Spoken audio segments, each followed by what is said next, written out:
Preden začnemo, vse najboljše, ne, za... Hvala enako, nazaj. Ja. Vi ste 2 dni starejši. Ja, smo, ja. Poslušajte, berite in klikajte Večer za vikend, ker smo z vami in za vas tukaj vsak trenutek. Zdravo v Večeru za vikend, petkovi različici dnevnega podcasta Večer je zjutraj, ki ga na Večeru pripravljamo, zato da vam informacije prenesemo tudi v audio obliki. Večer za vikend pa tudi v video obliki, zato vabljeni, da nas pogledate tudi tam. Večer za vikend pomeni daljši format, bolj sproščena oblika pogovora in vesel sem, da bom naslednjih nekaj 10 minut preživel v družbi zgodovinarja, agronoma, geografa, novinarja in dolgoletnega tudi urednika na Radiu Maribor Staneta Kocutarja in mimogrede, kar je meni zelo pri srcu, skrbnika najstarejše trte na Lentu. Zdravo, Stane. Lep pozdrav, pozdravljen. Vse, kar si naštel, drži. Morda ta zadnja stvar mi je še nekako najbolj pri srcu, čeprav vse veš, če si enkrat v novinarstvu, si pač vedno v novinarstvu. Ja, ker kot novinar, pa tudi zgodovinar, beležiš ves čas podatke, mogoče deli z nami zdaj podatek o tem, v kakšni fazi vegetacije je stara trta, lepotica z Lenta. V zelo, zelo bujni, recimo po tradiciji, če sem le doma, izrabim 2. maj za to, da se lotim pletve, povezovanja mladik. Tako je bilo tudi letos in tu in tam se je našla tudi kakšna mladika, ki je bila dolga 70 centimetrov, Wow. Kar je za ta prostor, za zadnja leta že postalo nekaj povsem običajnega. Takoj, ko se bo potem deževje utoplilo, pričakujem tudi začetek cvetenja, tam 10. 15. maj. Res pa je, da je mikroklima Lenta nekaj povsem drugega kot recimo mikroklima v okoliških vinogradih. Recimo levo in desno sta posajeni 2 vrtnici, simbolično levo Trubar, desno Prešeren, ki jih je križal dr. Matjaž Kmecl, in Trubar včasih cveti za Božič, za novo leto. In tudi če pade recimo temperatura po noči na -7, -8, je pa takoj, ko posije sonček na Lentu ob trti 20 stopinj. Okay. Še na kratko, je trti obnova Lenta, obnova hiše stare trte dobro dela? Pravzaprav tisto, kar se je dogajalo v notranjosti, na samo trto ni vplivalo. Res pa, da je bilo malce težavno predlansko leto. Takrat se je pri prenovi sproščalo zelo, zelo veliko prahu, bilo ga je na listih na debelo in vem, da je bilo potrebno včasih, ko je bil dež, ko je deževalo. Namreč trta je toliko pod napuščem, da so, če dežuje takole običajno, so mokre samo konice listov in je bilo potrebno vzeti ročno škropilnico, jo napolniti z deževnico in tuširati liste in resnično voda, ki je tekla z listov, je bila podobna kakšni šipki kavi. Zanimivo. Ampak osnovna ideja, zakaj te povabiti v goste danes, je ta razlog, torej 90-letnica, 80-letnica, viš, še postaral sem najina medija. 80-letnica torej Večera in Radia Maribor, prav danes, ko objavljamo ta podcast, torej 9. maja, na dan zmage, dan Evrope, se je zgodila osvoboditev Maribora. Takrat je izšel častnik mariborski z napisom Maribor svoboden, takrat še nenaslovljen kot Večer. 2 dni kasneje pa se je z mariborskega stanovanja tukaj v središču mesta prvič zaslišal Radio Svobodni Maribor. Zdaj 2-krat omenjena svoboda. Za kakšno osvoboditev je šlo v tistem trenutku? Ja, ko govoriva o tem, o pojavu po eni strani časopisa, ki je, kot si rekel, čestitam, 2 dni starejši, je potrebno povedati, da je resnično šlo za to, da se konča tisto, kar je mesto doživljalo od aprila 1991 41, torej torturo nacistične okupacije po eni strani, z dodatkom jagode na torto pod narekovajem tistega, kar se je godilo med jesenjo 1944 in aprilom 1945, to je 29 anglo-ameriških bombardiranj in resnično razumeti Maribor tistega obdobja je težko, vživeti se v kožo tedanjih meščanov, izjemno težko, šlo je za nepopisno trpljenje, o tem lahko morda kasneje še kakšno več rečem, ampak zanimivi so nekateri detajli tistega obdobja. Manj znano je, recimo, da je Mariborčan, trgovski pomočnik oziroma zet pri trgovcu, ki je imel trgovino pod veliko kavarno, zjutraj 9.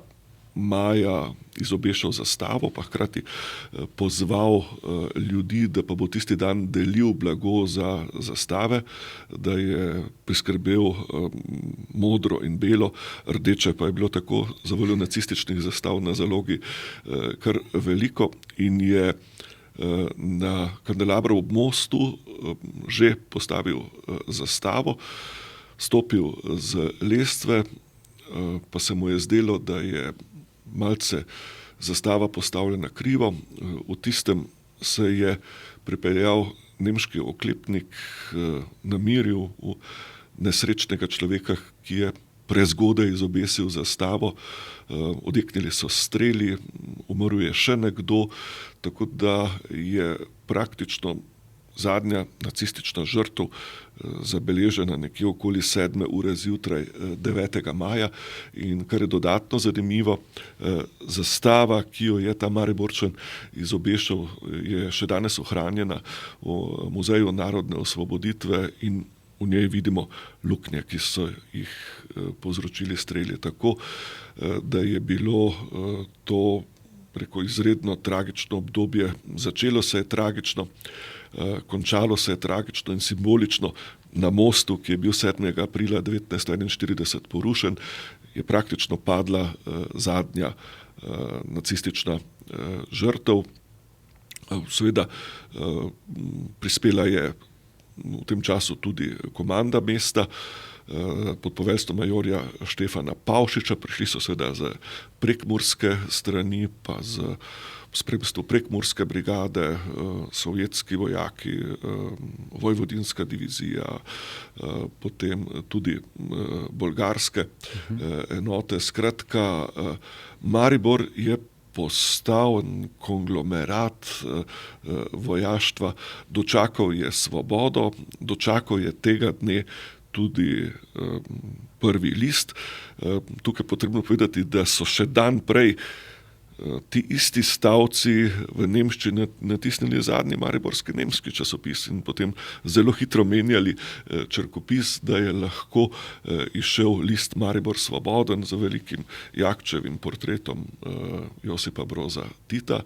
Zanimivo, kje so ga dobili, kako so ga dobili, mi ni znano, ampak bilo je tako, da je časopis izšel, da je bil resnično znanilec tistega, kar se je zgodilo in da je mesto kljub ruševinam, v katerih se je znašlo, lažje zadihalo.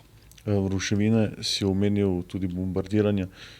Kakšne stanje je bilo mesto v tistem trenutku, torej pred natanko 80 leti?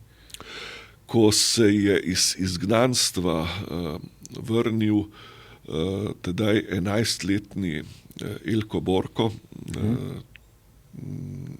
predsednik mediko-historične sekcije Slovenskega zdravniškega društva v Mariboru, danes ugleden 90-letnik, je povedal približno takole: vrnili smo se v živinskih vagonih, tako kot smo odšli, in ko je moja sestra zagledala te ruševine, je rekla: mama, jaz sem ne grem. Maribor je deloval katastrofalno. Če si samo zamislimo, uradni podatki govorijo, da je bilo uničenega 47% stavbnega fonda mesta, da je bilo skoraj 5000 ljudi brez strehe nad glavo. Mislim, da so bile razmere obupne. Tedaj najti stanovanje, preživeti, poskrbeti za oskrbo s hrano, to so bile gigantske, danes nerazumljive zadeve, pa vendarle so ljudje uspeli, pa vendarle imajo lepe spomine na tisti čas. Zelo zgodaj se je začela tudi šola, udarniška prenova mesta in ljudje so z delom, družabnostjo naredili to okolje primerno za bivanje kljub vsem tegobam in hudemu. Omenil si vse brigade, ki so v bistvu vstopale v Maribor takrat. Kolega Jon Knez, prav tako zgodovinar, mi je omenil prav Bolgare. Kakšno vlogo so oni odigrali pri osvoboditvi Maribora? Zanimivo je, glede bolgarskih enot, pravzaprav za Maribor niso potekali kakšni boji, preprosto. Nemci so se umaknili, mesto je bilo brez vojaštva in vojaštvo, ki je prispelo, je preprosto vstopilo v mesto brez strela bojev. Zelo zanimivo je, da smo na pojav bolgarskih enot gledali kot na čisto nebodiga treba zlo, na prihod pravzaprav tolp, ki so počele marsikaj, ropale, posiljevale, ampak magister Boris Hajdinjak, direktor sinagoge, pa je pred dnevi povedal za eno naših oddaj nekaj zelo zanimivega, namreč, da so te iste bolgarske enote opravile tudi pomembno delo, da so bile zelo dobro oborožene, izurjene, bolje oborožene kot recimo slovenske partizanske enote in da je veliko bolgarskih vojakov tudi padlo v teh zadnjih bojih na Koroškem. Bolgari so seveda zamenjali tabor, ampak bili so vojaki in delovali so tako, kot pač počne večina vojska še danes, ko pride na neko ozemlje, za katerega menijo, da so ga osvojili. Tatvine, ropi, tudi danes, ko pogledamo na območje Ukrajine, v Gazo, kaj se pa drugega dogaja.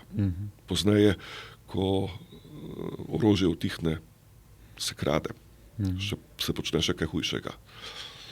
Je bil Maribor res najbolj bombardirano mesto v Jugoslaviji? Menim, da je bilo najbolj bombardirano mesto vsekakor Beograd. Torej, tisto, kar je doživel Beograd kot povračilni ukrep za odmik od podpisa trojnega pakta, je bila resnično katastrofa. Bil je izjemen vojni zločin, napasti nedeljo zjutraj, speče mesto.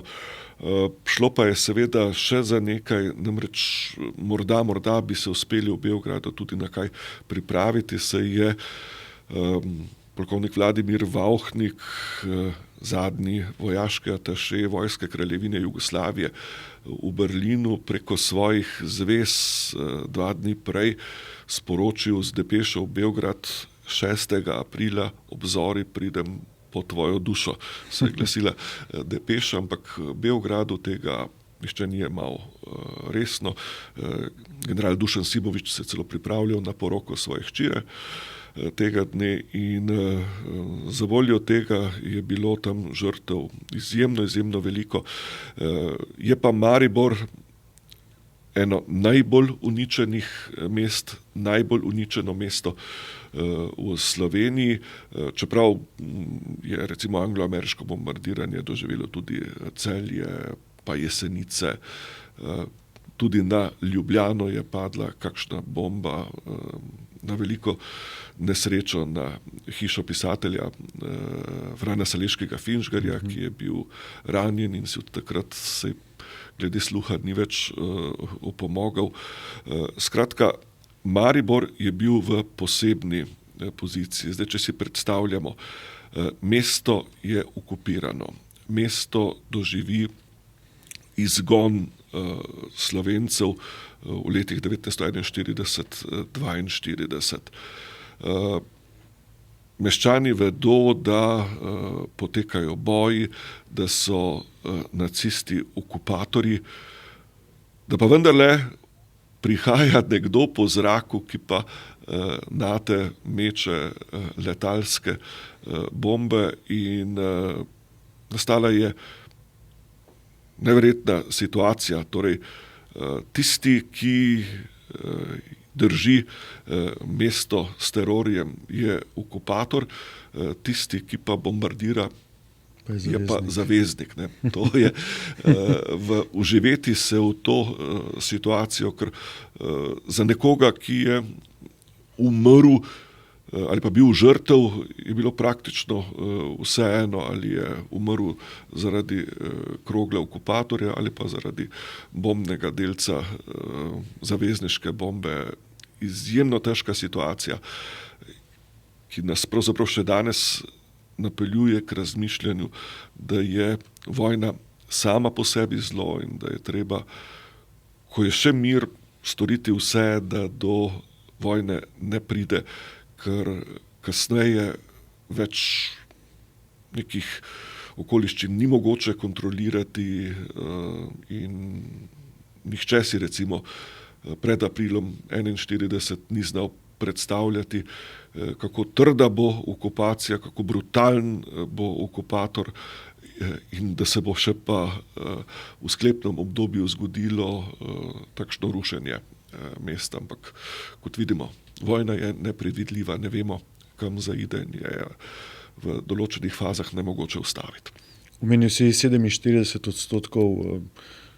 hiš je bilo porušenih. Kaj pa od strateških zadev, pa če jih malo preslikamo v današnji čas, kaj je recimo tisto, kar je bilo porušeno, brez česa je ostal Maribor? Omenil si most.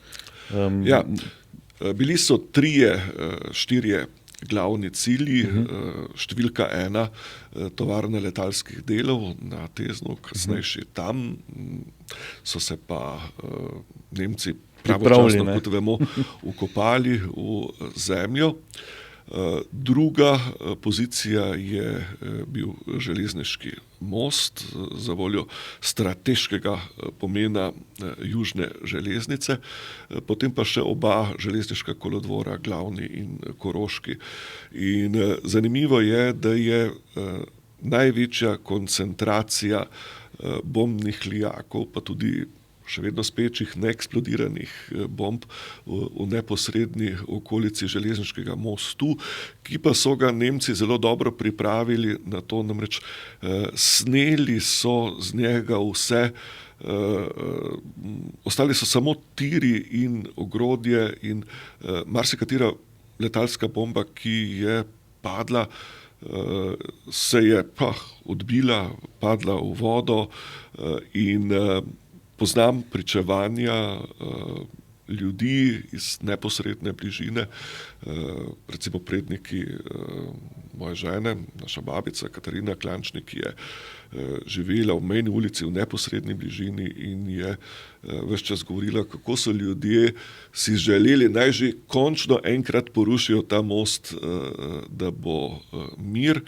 In ko sem že pri tem, recimo, bilo je okoli leta 2000, ko je na enem letalskem mitingu v Mariboru sodelovalo tudi letalo, veteransko letalo, leteča trdnjava. In spominjam se, da sva z babico sedela na vrtu in ko je slišala zvok, ki ga je nazadnje slišala leta 1945, so se razširile zenice, postala je panična, ta zvok. meni ni pomenil nič, ne pa je bil to zvok groze. Kaj to je bil mogoče Mustang? Ne vem, Spomnim se članka iz Večerove sobotne priloge o tistem ameriškem pilotu, ki je umrl nekje v bližini Pesnice. Ne? Ja. Ne vem, če si bral to zgodbo. Se spominjam te zgodbe. Ne vem točno, za kakšen tip leta. Spominjam se, da je bilo zelo glasno in da je se po zraku premikalo zelo počasi. Bogareva, da na zrela leta morala še enkrat podoživeti ta trenutek. Ne? To je tudi psihološko zanimiv moment, kako nam nekaj, kar je lahko zvok, slika, von, ostane kot travma in je nekaj spečega v nas in samo rabi neko iniciacijo, da se znova vrne v spomin. Izgnani Mariborčani so se začeli vračati v svoje mesto. 9. maj je pomenil osvoboditev, ampak mesto je bilo potrebno seveda na novo postaviti. Kako se je mesto pobiralo, mogoče kakšno vlogo sta pri tem odigrala tudi Večer in Radio Maribor. Videl sem prispevek televizije Maribor o prvem oddajanju Radia Svobodni Maribor in kasnejših, ko je ta postal del tudi nacionalnega centra oziroma televizije, radiotelevizije, da je v bistvu zelo pomagal pri informiranju ljudi ves dan skozi celotne dneve, tako preko javnih predvajanj, pa kasneje verjetno tudi preko zasebnih sprejemnikov. Ne? Drži, rad bi pa samo povedal, da ima Radio Maribor svojo predzgodovino. Namreč Radio Ljubljana kot prvi slovenski radio začne oddajati leta 1928, oddajnik je v Domžalah, vendar je ta radio severozahodno od Celja čez dan zelo slabo slišen. In mariborski župan dr. Alojzij Juvan si zelo prizadeva za izgradnjo relejne postaje, da je bila stvar resna. Obstaja tudi pismo, ki so ga našli v Beograjskem arhivu, na me je upozoril dr. Andrej Rahten, zgodovinar, v katerem dr. Anton Korošec piše predsedniku vlade, dr. Milanu Stojedinoviču, naj že končno nekaj stori okoli relejne postaje v Mariboru, ker je Maribor v izjemno slabi poziciji, tukaj se boljše sliši dunajski, budipeštanski in celo praški radio, kot pa slovenski, ampak do tega, da bi relejno postajo zgradili, ni prišlo pred vojno, čeprav so začeli z deli. Je bilo pa zanimivo to, da je pa obstajala zelo dobra telefonska povezava med Mariborom in Ljubljano, še iz Avstro-Ogrske, in Radio Ljubljane, recimo iz Unionske dvorane v Mariboru, redno prenašal koncerte in od prireditev, ki jih je radio tedaj prenašal, je pa tudi podelitev častnega občanstva generalu Rudolfu Maistru leta 1933. Torej, tudi to je bil radijski prenos. Ampak zdaj, če greva v leto 1945, velika sreča je bila, da je bil tedaj v Mariboru nadobudni 19-letni Vili Mešič, uslužbenec podjetja, ki se je ukvarjalo s prodajo in popravilom radijskih aparatov, in kot ljubitelj tehnike si je sam izdelal oddajnik že med vojno. Zakaj? Zato, da bi prijateljem predvajal glasbo, to je bilo sicer ilegalno, ampak je rekel, veš kaj, Miha, jutri ob 4:30 bom pa jaz to mojo zadevo prižgal, pa bom dal na ploščo, natop to frekvenco nastavi, pa boš poslušal. Ne? In resnično je oddajal glasbo, to se je razširilo, in ko je prišla v mesto nova oblast, je takoj razvila oddelek za agitacijo in propagando, Agitprop, in člani tega so poiskali Vilija Mešiča. Vili, daj ti tvoj oddajnik, da bomo začeli lahko radio oddajati, mestna oblast ga potrebuje. Vili je rekel, jaz imam to skrito v Bresternici, in opisoval je, kako so se res skozi kolone teh skoroške vračajočih se prebijali, da so prišli v Bresternico, tam vzeli oddajnik, ga prenesli Tirševo ulico 14, in Potem se je zgodilo še nekaj, rekli so, prvi začetek oddajanja bo 11. maja 1945 ob 13. uri z nagovorom tega pa tega politika. Politike kot politike ne, želijo biti vedno Seveda. v fokusu luči, že takrat, danes ni nič drugače. Ampak Vili je takrat rekel, brez veze, nihče ne bo poslušal, mi moramo najprej ljudi povabiti na to frekvenco, da oddajamo. Torej, signal je šel v zvočnike, ki so bili še kot dediščina Nemcev po mestu in pa v radijski eter. Zato pa je poskrbela godba Slovenskega narodnega gledališča in na začetku, Evangelij po Janezu pravi v Svetem pismu, da je bila na začetku beseda, radijski evangelij pa pravi, da je bila na začetku godba. Ne? In to godba, okay. Tega se bomo spomnili tudi novembra letos, ko bomo skupaj z godbo veteranov Štajerske pripravili v Unionski dvorani poseben koncert in se spomnili, da je bila na začetku godba. Ja, odlično. Še mogoče to, kakšnega pomena je bilo. Jaz mislim, da je izjemnega. Namreč, okay. Ena izmed osnovnih zadev je bilo iskanje pogrešanih. Zdaj pa kako lahko s pomočjo radia iščeš nekoga, ki je pogrešan. Ljudje so prinašali zapise z opisi pogrešanja Miha Dajčman, nazadnje se je videlo, tako izgleda takrat. Slišali smo, da naj bi se vračal iz Mauthausna, če ga kdo kaj videl, naj sporoči na najbližjemu Rdečemu križu. Ne, to so bila vozlišča informacij.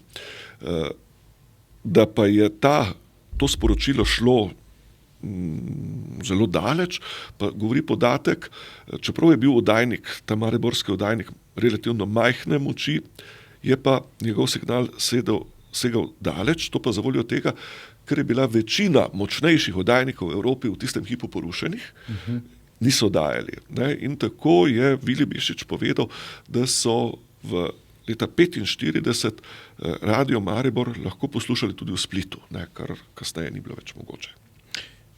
Ker nas malo čas priganja, pa bo kar nekaj mojih alinej ostalo danes žal neodgovorenih, ampak mogoče to spominčice nabrane na Slovenskem, odkot material, arhivi, tudi Večerovi kdaj pomagajo?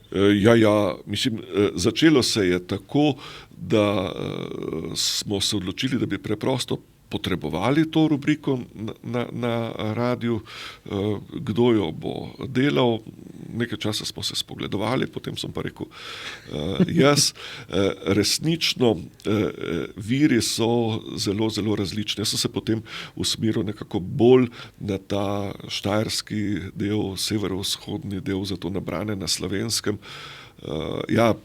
Jasno, se vsako leto ustavimo recimo ob Ivanu Cankarju in Francetu Prešernu, ampak zanimivo je še kaj drugega, recimo, kaj jaz vem, dan največje gneče na Šentilju pri vračanju z domcev, da je bil v Mariboru rojen Johann Kaspar von Zeiler, prvi svobodno izvoljeni župan Dunaja. Ne? Viri so pa zelo različni. Seveda, odličen vir je Večerov arhiv, veliko tudi fond univerzitetne knjižnice.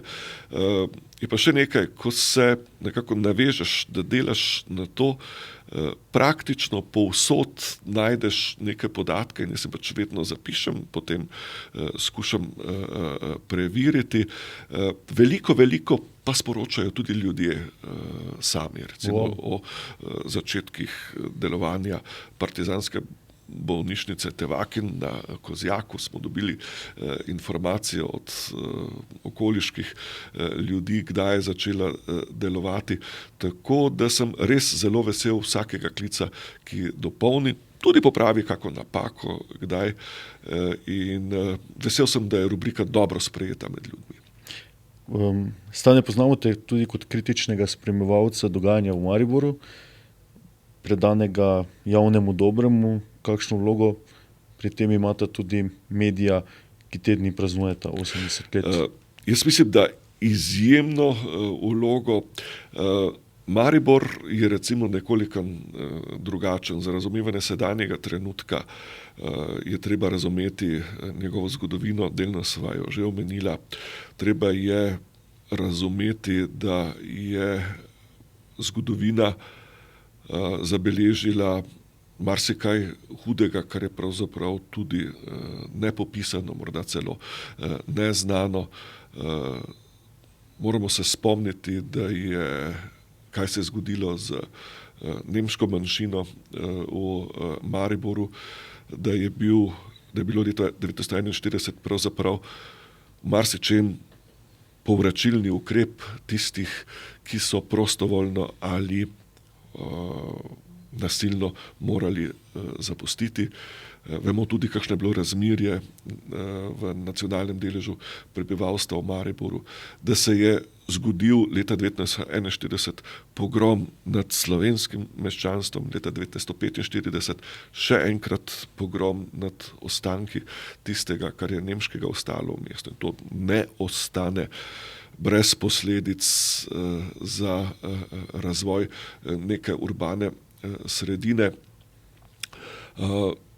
Maribor je dejansko za svojo industrijo, s svojim potencialom, pod narekovajem, prehranjeval večji del preostanka nekdanje Jugoslavije.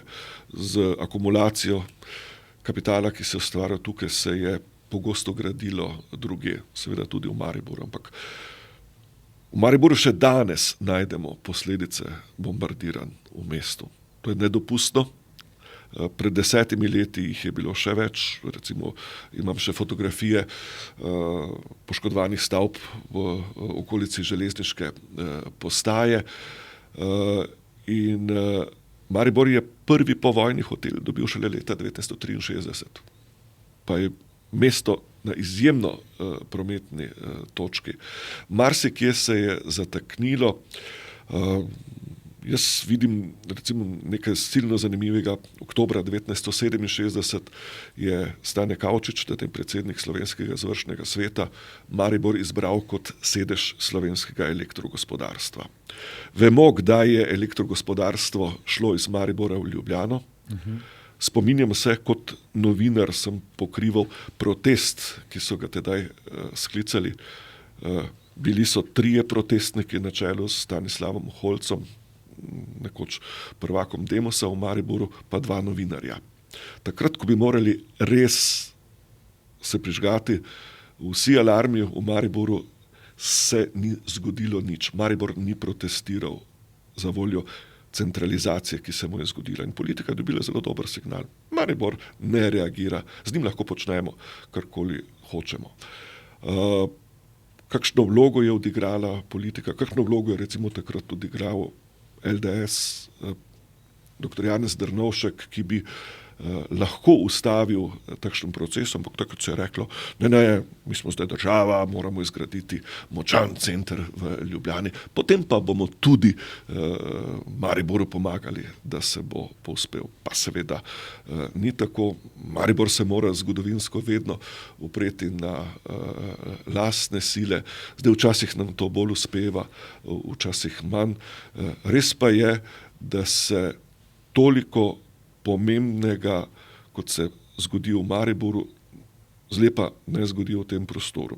Bom samo omenil 23. maj leta 1991, pekrski dogodki.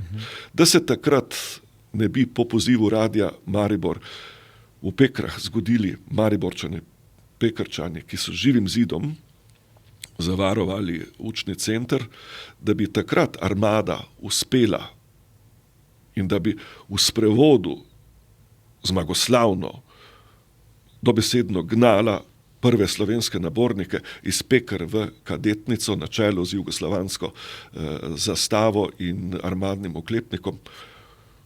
Kaj bi se zgodilo za našo osamosvojitvijo? Ne vem, zamaknila bi se za nek prihodni čas in takrat se to ni zgodilo. Ni se zgodilo po zaslugi slovenskih oblasti, zgodilo se je po zaslugi ljudi in po zaslugi slovenske milice. Anja, kako smo z časom, da ne. Evo, te pa še zadnje vprašanje. Mimo grede omenim še tole naslovnico Cirila Horjaka, prav mariborski upori so na njej upodobljeni Maistrov, ta iz Volknerjevega prehoda, ne, torej v času druge svetovne vojne, potem tukaj protesti zoper Franca Kanglerja in že omenjeni pekrski dogodki. Torej, ko se Maribor upira, takrat profitira, če lahko tako rečem. In za konec še, kakšno smer gre Maribor in ali je pomembno, kakšno smer gre tudi za voljo Radia Maribor in Večera. To so seveda pomembni in zanimivi mejniki s težo in o njih bi lahko pravzaprav večkrat kaj povedali. Zdaj, razumeti Maribor in njegovo prihodnost, jaz sam mislim, da smo na dobri poti, da je generacija ljudi, današnjih 20-letnikov, ki v mestu obstajajo, ima drugačno vizijo, želi živeti v drugačnem okolju in spoštujejo vse tisto, kar Maribor premore kot svojo prednost. Mirno okolje, čudovita narava, vendarle prostor za družabništvo. Maribor je vedno bil tudi multietnično okolje. Spominjam se pripovedi gospoda, ki bi danes imel 130 let, pa je živel v železniški koloniji. Pravi, takrat se je iz hiše, v kateri smo živeli v koloniji, vsake stanovanja slišala druga govorica in v vsakem stanovanju je drugače dišalo po hrani. Skratka, mislim, da Maribor ima dobro prihodnost, seveda pa je odvisno vse globalna situacija, ki jo doživljamo, nam ne vliva nekega pretiranega upanja in tisto, kar se jaz bojim, če bo globalno šlo karkoli narobe, bo po tradiciji šlo narobe tudi v tem okolju, ker vsaka globalna ujma je na svoj način zadela tudi ta prostor kot prometno križišče, stičišče meja. Tega se premalo zavedamo in jaz mislim, da se sploh slovenska politika nekih stvari premalo zaveda. Jaz se čudim, recimo, da ne razmišljamo bolj strateško pri vprašanjih prehranske varnosti, da še vedno zaupamo, da se bomo tudi v spremenjenih okoliščinah mirno oskrbovali v nakupovalnih centrih. Tu bi bilo potrebno razmišljati drugače, ampak zdi se mi, da slovenska politika ne premore dometa, da je bolj usmerjena, kako bova mi dva pajdaša preživela in si zagotovila boljšo prihodnost, kako pa bo z javnim dobrom, pa je že druga zgodba. Ampak zaupam v Maribor in zaupam, da bosta tako Večer kot Radio Maribor znala vedno opozoriti na to, kar pa morda v prostoru ni dobro, kdo naj igra najbolj pozitivne vloge, kdo si morda samo domišlja, da jo res, da smo v svojih vplivih omejeni, ampak menim, da na pravem mestu zapisana in v pravem času izrečena beseda vsaj pri delu bralcev in poslušalcev vedno naleti na pravi odmev, na razmišljanje in kasneje tudi ukrepanje. Čisto na kratko, tvoj najljubša rubrika ali pa stvar iz Večera, kaj najprej prebereš, kaj najprej pogledaš? Zanimivo je, da bom povedal, da najprej pogledam Bob dneva, ker vedno zaupam, da je pa Bob dneva izbran iz nečesa, kar je posebej poudarjena vsebina, kar je priporočeno, kar se splača prebrati. In res nikoli, ko sem tudi v stiski s časom upošteval to navezo, nisem bil razočaran. Okay. Jaz sem pa zelo vesel, da si bil to jutro z mano in da bodo lahko ta pogovor poslušali in gledali bralke in bralci Večera. Hvala, Stane. Bilo mi je v veselje, veselim se srečanja ob 100-letnici. Z veseljem. Drage bralke in bralci, poslušalke in poslušalci Večerovih vsebin, v rokah držim prilogo ob 80-letnici Večera, vabljeni, da jo preberete, kakor tudi vabljeni, da se naročite na večerje zjutraj in boste s tem tudi obveščeni ob vsaki naslednji epizodi. To lahko storite na Spotifyju, Apple Podcast, na YouTubu. Seveda vse epizode objavljamo tudi na vecer.com. V naslednjih dneh, torej ob praznovanju Večera, vas čaka kar nekaj vsebin v tisku in na spletu. In vse skozi smo z vami torej na vecer.com vabljeni k branju. Za konec pa, kot ste navajeni, vsebine iz sobotne in nedeljske priloge. Poslušajte, berite in klikajte Večer za vikend, ker smo z vami in za vas tukaj vsak trenutek. V Večeru v soboto preberite, kako se je lahko Evropa 80 let po koncu druge svetovne vojne spet znašla v oboroževalni tekmi in zakaj so se evropske države tako malo naučile iz zgodovine stare celine, polne krvavih spopadov. Kaj nakazuje nedavni sporazum med ZDA in Ukrajino in kako pomemben bo v prihodnosti boj velikih sil za surovine in kakšne nevarnosti pretijo Sloveniji. Kakšni so interesi držav, ki nas obkrožajo? Analizira Timotej Milanov, sogovorniki. Objavljamo intervju s palestinskim kmetom, ki pripoveduje o vse težjih pogojih za kmetovanje. V izraelskih industrijskih naselbinah je na stotine tovarn in obratov, ki veljajo za okolju škodljive. Te tovarne močno onesnažujejo okolje, emisije strupenih snovi pa prispevajo k višji stopnji obolevanja prebivalstva. Poleg tega odpadke iz teh tovarn odlagajo na kmetijska zemljišča, s čimer uničujejo pridelek. Izrael, medtem ko si še naprej prilašča zemljišča, na Zahodnem bregu nenehno naseljuje divje prašiče, zaradi česar na tisoče kmetov tam ne more več gojiti stročnic in pšenice in ovira kmetov dostop do zemljišč. Naslednja v seriji podnebnih prič, citiram, pred 20, 25 ali več leti so imeli profesionalni alpski smučarji dobre pogoje za trening na dosegu roke. Danes se krčijo ledeniki zaradi gneče, ki nastaja, ker sneg ne zapade dovolj hitro, je podaljšan čas treninga, za dobre pogoje treba upraviti daljše poti. S tem so povezani večji stroški, ker ni snega, tekme na večjih smučiščih odpadajo in to ne samo Zlata lisica. Tako realno slovenske smučarije opisuje Dora Skorobrin, vodja smučarske šole Ilke Štuhec, naša tokratna podnebna priča. Kaj prinaša Večer v nedeljo? Slovenska hokejska popotovanja. Marcel Rodman je avtor težko ponovljivega podviga. Leta 2002 je na svetovnem prvenstvu dal gol prav vsem tekmecem. Rusom, Švedom, Avstrijcem, Japoncem, Poljakom in Italijanom. Temna plat? Minilo je 25 let od večdnevnega lova na morilca iz Belih vod. Policisti so blokirali dobršen del države. Sprva so lovili napačnega. Poznate obrazno slepoto? Alja Žorž je ena redkih s to motnjo. Mlada mamica si je umila lase in nato stisnila hčerko v naročje. Ta pa je začela divje tuliti. Zakaj je bilo tako? Nikomur ni bilo jasno. Pa še preblisk iz petkovega Večera. Vojna je zlo, ki onečešča, je sramota za človeštvo. To je dejal francoski teolog in pisatelj François Fenelon. Vabljeni k branju.